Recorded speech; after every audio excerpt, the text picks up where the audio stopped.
Shalom, apa kabarnya Bapak Ibu, saudara-saudari yang terkasih dimanapun berada, kiranya dalam keadaan sehat dan sukacita selalu. Firman Tuhan yang akan saya sampaikan adalah khotbah untuk kenaikan Tuhan Yesus Kristus, Kamis 13 Mei 2021. Dan sebelum saya membacakan teksnya, terlebih dahulu kita bersatu di dalam doa. Damai sejahtera Allah yang melampaui segala akal, itulah kiranya yang menerangi hati dan pikiranmu untuk mendengarkan firman Tuhan dalam Kristus Yesus Juru Selamat dunia. Amin. Firman Tuhan untuk ibadah kenaikan Tuhan Yesus Kristus Kamis 13 Mei 2021 tertulis dalam Injil Lukas 24 ayat 44 sampai ayat 53. Di dalam nama Tuhan Yesus Kristus demikianlah pembacaan firman Tuhan. Ia berkata kepada mereka, "Inilah perkataanku yang telah kukatakan kepadamu ketika aku masih bersama-sama dengan kamu, yakni bahwa harus digenapi semua yang ada tertulis tentang aku dalam kitab Taurat Musa dan kitab nabi-nabi dan kitab Mazmur." Lalu ia membuka pikiran mereka sehingga mereka mengerti kitab suci. Katanya kepada mereka, "Ada tertulis demikian, Mesias harus menderita dan bangkit dari antara orang mati pada hari yang ketiga. Dan lagi, dalam namanya berita tentang pertobatan dan pengampunan dosa harus disampaikan kepada segala bangsa mulai dari Yerusalem. Kamu adalah saksi dari semuanya ini, dan aku akan mengirim kepadamu apa yang dijanjikan Bapakku. Tetapi kamu harus tinggal di dalam kota ini sampai kamu diperlengkapi dengan kekuasaan dari tempat tinggi." Lalu Yesus membawa mereka keluar kota sampai dekat Betania. Di situ ia mengangkat tangannya dan memberkati mereka. Dan ketika ia sedang memberkati mereka, ia berpisah dari mereka dan terangkat ke sorga. Mereka sujud menyembah kepadanya. Lalu mereka pulang ke Yerusalem dengan sangat bersukacita. Mereka senantiasa berada di dalam bait Allah dan memuliakan Allah. Demikianlah pembacaan firman Tuhan.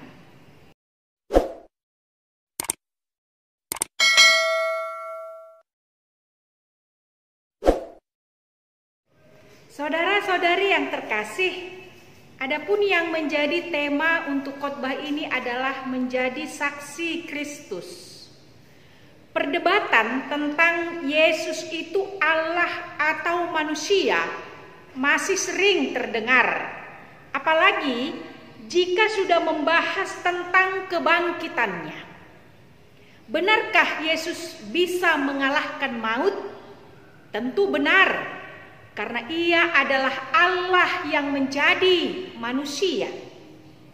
Kita harus percaya bahwa Yesus adalah 100% manusia. Ia dilahirkan oleh seorang ibu, ia hidup selayaknya manusia, dan itu kita temukan di dalam Alkitab.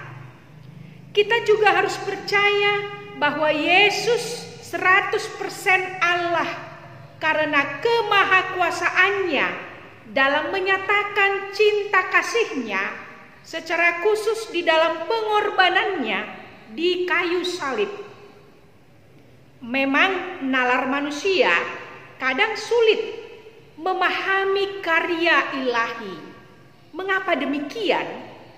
Nalar manusia masih punya batas untuk memahami karya Sang Ilahi dalam dunia ini, khususnya dalam kisah Sang Mesias, yaitu Yesus Kristus. Kita semua tahu bahwa Yesus berada bersama murid-muridnya selama 3 tahun Selama 3 tahun itu, Yesus mempersiapkan mereka untuk menjadi pengajar, untuk menjadi pemberita Injil. Di dalam ayat 44 ini, kembali Yesus membuka pikiran murid-muridnya. Ketika Yesus menampakkan diri kepada murid-muridnya, ia membuka pikiran mereka sehingga mereka dapat mengerti kitab suci, memahami karya penyelamatan yang telah dilakukan oleh Kristus, dan juga menyampaikan berita pertobatan dan pengampunan dosa di dalam nama Kristus kepada segala bangsa.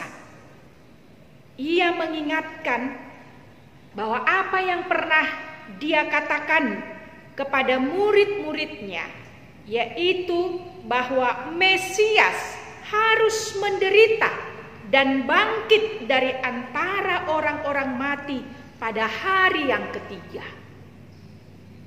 Banyak hal yang mereka lalui dan lakukan bersama-sama dengan Yesus Kristus, Sang Mesias, untuk mewujudkan pertobatan dan pengampunan dosa. Yesus telah berkarya secara nyata. Ia hadir bagi mereka yang sakit. Yesus hadir bagi orang-orang yang tersisih. Yesus hadir bagi orang kaum pinggiran, bagi orang-orang yang tertindas dan sebagainya. Kehadiran Yesus dalam rangka mewujudkan kerajaan Allah. Karena itu, sebelum Yesus naik ke sorga, sebelum Yesus meninggalkan murid-muridnya untuk melanjutkan misinya di dunia ini, Yesus mengatakan bahwa murid-muridnya adalah menjadi saksinya. Bapak Ibu yang terkasih, seorang saksi adalah seseorang yang memberikan kebenaran yang ia saksikan kepada orang lain. Kalau tidak, tentu ia menjadi saksi palsu. Kesaksian seorang saksi di ruang pengadilan sangat penting dalam menentukan keputusan akhir dan bisa mengakibatkan nasib hidup matinya orang lain. Sebuah ilustrasi, seorang terpidana mati bernama T.C. Callahan selamat dari eksekusi beberapa menit sebelum eksekusi itu dilaksanakan. T.C. Callahan dituduh telah membunuh seorang anak pemilik toko mainan di Atlanta, Amerika Serikat. Callahan sudah dibawa ke ruang eksekusi dan kursi listrik sudah ia duduki, pengikat tangan dan kaki sudah diikatkan, kabel-kabel listrik sudah dihubungkan semua. Tinggal sang algojo menekan tombol saklar, maka matilah Callahan, tersetrum oleh kursi listrik tersebut. Namun beberapa menit sebelum ia terjadi, terdengarlah bunyi telepon. Ternyata itu telepon dari gubernur yang menyuruh pembatalan hukuman mati terhadap Callahan karena ada bukti baru dari kesaksian tetangga toko korban pembunuhan tersebut. Dan akhirnya Callahan terbebas dari hukuman mati. Itu artinya Callahan terbebas dari hukuman mati oleh karena sebuah kesaksian seseorang, kesaksian yang benar sehingga menyelamatkan jiwanya. Di ayat 48 dituliskan, kamu adalah saksi dari semuanya ini. Apa makna saksi dari semuanya ini? Murid-murid harus memahami bahwa selama ini mereka telah bersama-sama dengan Yesus. Mereka bukan hanya mendengar kabar baik dari kitab-kitab yang mereka baca. Mereka bukan hanya mendengar pengajaran dari para imam di bait Allah, tetapi mereka langsung mendengar, mereka langsung menyaksikan kabar baik dari Allah itu sendiri, yaitu Allah yang turun dari sorga, datang ke dunia ini untuk menyatakan kabar baik, yaitu Yesus Kristus. Kemudian kembali ke sorga sambil disaksikan oleh murid-muridnya. Menjadi saksinya adalah panggilan Yesus supaya para murid mempersaksikan kabar gembira kepada semua orang. Kerajaan Allah dinyatakan di dalam Yesus. Nilai-nilai kerajaan Allah adalah keadilan, kemanusiaan, damai sejahtera, keutuhan ciptaan. Karena para murid akan diutus sebagai saksi, mereka pun diperlengkapi oleh Tuhan Yesus. Momen kenaikan Yesus Kristus ke sorga merupakan momen estafet tugas pewartaan kabar baik. Yesus membawa para muridnya keluar kota sampai dekat Betania. Yesus mengangkat tangannya dan memberkati mereka. Meski gurunya harus pergi jauh dari mereka, tetapi para murid sangat bersukacita pulang ke Yerusalem. Mengapa? Sebab mereka tahu bahwa Mesias itu benar-benar juru selamat bagi kehidupan mereka. Memang bukan seperti Mesias yang mereka bayangkan selama ini, tetapi ia adalah juru selamat yang diutus oleh Allah untuk menyampaikan keselamatan, pengharapan, serta sukacita dalam menjalani kehidupan di dunia ini. Kepergian Yesus ke sorga adalah bagian yang melegakan bagi para murid. Itu sebabnya mereka pulang dengan bersukacita. Yesus Kristus Sang Juru Selamat itu benar-benar kembali ke tempat asalnya. Itu berarti bahwa ia benar-benar Allah. Jika ia benar-benar Allah, apalagi yang perlu diragukan dari setiap perkataannya kepada para murid-murid. Kenaikan Yesus ke sorga membuat para murid-murid pulang dengan sukacita, sebab tidak ada lagi yang mau diragukan. Tidak ada lagi yang perlu ditakutkan, sebab mereka telah memilih jalan yang tepat, yaitu Yesus Kristus, jalan kebenaran dan hidup. Mereka juga harus menunggu sampai turunnya Roh Kudus untuk memberi mereka kekuatan dan menuntun mereka dalam pemberitaan Injil kepada semua orang sampai ke ujung bumi. Saudara-saudari yang terkasih di dalam nama Tuhan Yesus Kristus, melalui perayaan kenaikan Yesus ke sorga, ada beberapa hal yang mau disampaikan kepada kita. Yang pertama, menjadi saksi Kristus tidak sebatas hanya sekedar memberitakan Injil secara verbal kepada orang lain, melainkan memperlihatkan sebuah gaya hidup. Kita bisa menjadi saksi dimanapun kita berada dengan menunjukkan bahwa kita adalah murid Kristus melalui kehidupan kita yang berbeda dengan orang lain. Ketika kita berbuat baik, ketika kita mewujudkan kasih di dalam kehidupan kita, tanpa harus mengatakan bahwa kita adalah Kristen, tentu orang akan menjadi tertarik untuk menjadi pengikut Yesus. Menjadi saksi Kristus ini bukan hanya perintah Yesus kepada murid-muridnya, tetapi juga bagi kita semua hingga pada saat ini. Memang di awal-awal ditujukan kepada saksi mata, yaitu murid-murid Yesus, tetapi berlanjut kepada kesaksian melalui pengalaman iman seperti yang dialami oleh Rasul Paulus yang tidak pernah bertemu secara fisik dengan Yesus Kristus.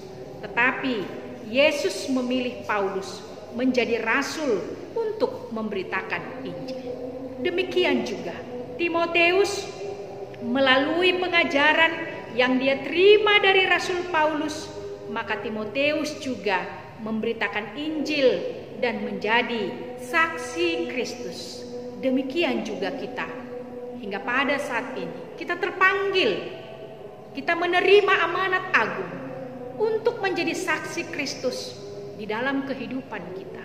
Menjadi saksi Kristus tidak harus menjadi seorang penatua, menjadi seorang pendeta, tetapi menjadi saksi Kristus dapat kita tunjukkan dengan perbuatan-perbuatan yang baik, yang menyukakan hati Tuhan. Yang kedua, kenaikan Yesus ke sorga adalah suatu bukti bahwa Yesus hidup dan melebihi kemampuan serta kuasa yang ada di bumi ini. Selayaknya lah manusia, kita semua mulai berpikir ke arah kehidupan di sorga kelak. Yesus naik ke sorga untuk menyediakan tempat bagi orang-orang yang percaya. Kepercayaan kita kepada Tuhan selama di bumi ini adalah pintu masuk untuk ke sorga. Memang sulit bagi banyak orang memikirkan kehidupan kelak di sorga. Sebab kehidupan hari ini, kehidupan hari esok saja pun selama kita di bumi ini, kita sudah mempunyai kesulitan tersendiri. Di tengah-tengah banyaknya kesulitan kita di bumi ini, janganlah kita mengurangi ketergantungan kita kepada Tuhan. Kita harus percaya bahwa hanya bersama Tuhan kita mampu melewatinya. Firman ini telah memberi kita kekuatan agar kita mengandalkan Tuhan di dalam keluarga kita, di dalam pekerjaan kita, di dalam pelayanan di gereja maupun di dalam kehidupan bermasyarakat. Yang ketiga dan yang terakhir, tetaplah mengikuti persekutuan orang yang percaya, sebab Tuhan Yesus selalu hadir dan memberi berkat-Nya. Sama seperti para murid-murid Yesus di dalam nats ini, mereka menerima berkat Tuhan, mereka pulang dengan sukacita ke Yerusalem sambil menunggu Roh Kudus turun di dalam kehidupan mereka untuk pergi memberitakan Injil. Demikianlah kita. Ketika kita mau mengikuti persekutuan orang yang percaya, di sana kita akan mengalami perjumpaan dengan Tuhan lewat nyanyian pujian kita, lewat doa-doa kita, lewat firman Tuhan yang kita dengar. Di dalam perjumpaan itu kita menerima berkat dari Tuhan dan kita mengalami sukacita dari Tuhan di dalam kehidupan kita setiap hari. Amin. Kita kembali berdoa. Kami bersyukur dan berterima kasih ya Allah Bapa di sorga, buat firman-Mu yang begitu indah, yang mengingatkan kami bahwa kami memiliki Tuhan Yesus Kristus yang begitu berkuasa, yang mengasihi kami, yang datang ke dunia ini untuk menyelamatkan kami, yang mati dan bangkit pada hari yang ketiga dan naik ke sorga untuk menyediakan tempat bagi orang-orang yang percaya kepadanya. Biarlah firman-Mu yang telah kami dengarkan mengokohkan iman percaya kami, agar kami tetap setia di dalam iman kami, agar kami senantiasa Tuhan melakukan kehendak-Mu di dalam kehidupan kami, sebagai wujud nyata bahwa kami adalah saksi Kristus di tengah-tengah bumi ini. Terima kasih Tuhan, kami bersyukur buat hari yang telah Tuhan beri bagi kami untuk kembali kami memperingati hari kenaikan Tuhan Yesus Kristus ke sorga. Biarlah perayaan hari kenaikan Tuhan Yesus ke sorga ini dapat membuat kami lebih merenungkan agar kami dapat mengutamakan kehidupan kami di sorga kelak dengan kesetiaan kami kepada Tuhan di tengah-tengah kehidupan kami di bumi ini. Di dalam Kristus Yesus kami berdoa kepadamu. Amin.